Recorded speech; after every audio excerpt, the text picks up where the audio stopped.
hemorrhagic fever maali? Wantoonni dhukkuba kanaaf nu saaxiluu danda'an hoo? Mallattoon dhukkuba kanaa maal fa'a? Dhukkuba kana akkamitti ofirraa ittisuun danda'ama? Namoota mallattoo dhukkuba kanaa irratti argine hoo akkam godhuu qabna? Akkam jirtu fayyaa keessanii namoota nan beekneef Dr. Kadir jedhama. Fayyaan tuubirraa dhibee hemorrhagic fever jedhamu kanaan wal qabatee gaafilee ka'aniif ibsa bareedaa isiniif qabadhee dhufee jira. Hanga dhumaatti na faana bu'aa.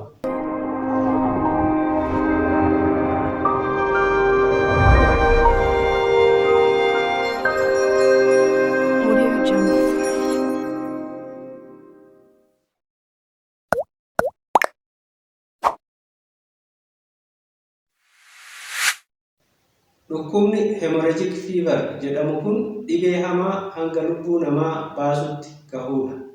Maqaan hemorrhagic fever jedhu jechoota hemorrhage fi fever jedhurraa moggaafame yoo ta'u, hemorrhage jechuun dhiiguudha yookaan dhiigni hidda dhiigaa keessaa bahee dhangala'uudha. Dhiigni dhiigu kun qaama keenya keessaa gara alaatti yookiin gara keessatti dhiiguu danda'a. Jechi lammataa fever kan jedhu yoo ta'u, hiikni isaa ol ka'uu ho'a qaama namaati.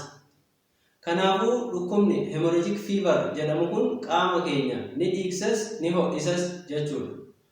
Dhukkubni hemorrhagic fever jedhamu kun kan dhufu vaayirasiidhaan waan ta'eef viral hemorrhagic fever jedhamuun beekama. Maqaan kun maqaa garee dhukkuboota vaayirasii adda addaatiin dhufaniiti.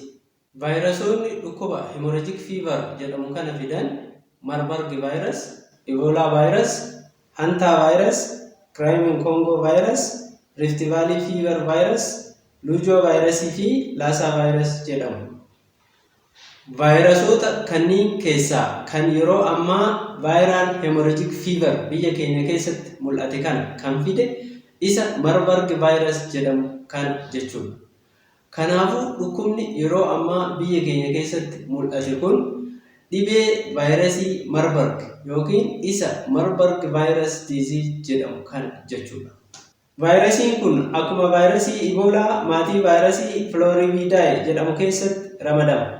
Vaayirasiin Marburg jedhamu kun uumamaan simbirroo halkanii mudura soorattu kan Rositas aegypticus jedhamtu keessatti argama. Dhukkubni vaayirasii Marburg jedhamuun dhufu kun dhukkuba hamaa yoo ta'u, namoota dhibee kanaan qabaman keessaa hanga 24 hanga 88tti ajjeesuu danda'a. Dhukkubni vaayirasii Marburg kun yeroo ammaa biyya keenya keessatti mul'atee jira.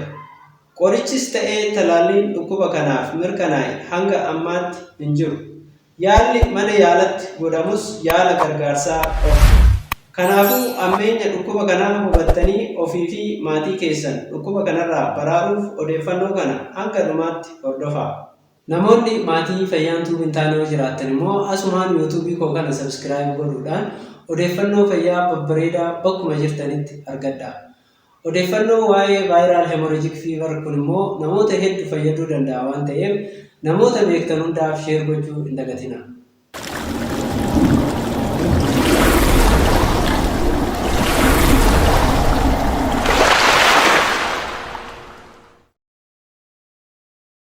Dhukkubni vaayirasii Marburg kun akkamitti nu qabuu danda'a kan jedhu yoo ilaalle, jalqaba irratti dhukkubni kun kan gara namaatti dhufu simbirroo halkanii mudura soorattu kan Rositas jedhamtu irraayi. Kunis kan ta'u namoota holqa simbirroon tun keessa jiraattu keessatti hojjetan yookiin daawwatan irratti ta'a. Dhibeen kun erga gara namaatti dhufee booda nama irraa namatti wal tuttuqiidhaan daddarba.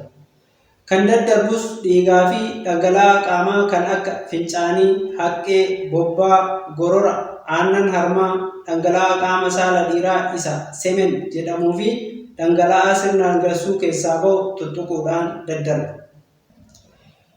Haadha irraa gara ulfa gadaamessa keessa jiruttis ni daddarba. Walumaa galatti namoota dhukkuba kana qaban tuquun yookiin wantoota isaan tuqan tuquun dhukkubni kun nu qabuu danda'a. Nama dhukkuba kanaan du'e of eeggannoo malee yoo awwaalles dhukkubni kun nu qabuu danda'a. Namni tokko dhibee vaayirasii Marburgiin qabamee erga fooyya'ee booda vaayirasiin kun ijaa fi cidhaan keessatti dhokatee hafuu danda'a. Sababni isaas dandeettiin dhukkuba ofirraa ittisuu qaama keenyaa kan immune system jedhamu ijaa fi cidhaan keessatti vaayirasii kana irratti baay'ee miidhaa hin geessu waan ta'eef. Namni kun qorannoo dhangala'aa seeman jedhamu kana taasisuun dhangala'aan kun vaayirasii kanarraa bilisa ta'uu mirkaneeffachuu qaba. Hangasiifuu dhibee kana haadha manaa isaatti akka hin dabarsineef of eeggannoo barbaachisu hunda taasisuu qaba. Inni biraa immoo dhukkubni vaayirasii marbargi kun qilleensaan yookiin bookeedhaan hiddamuudhaan hin daddarbu.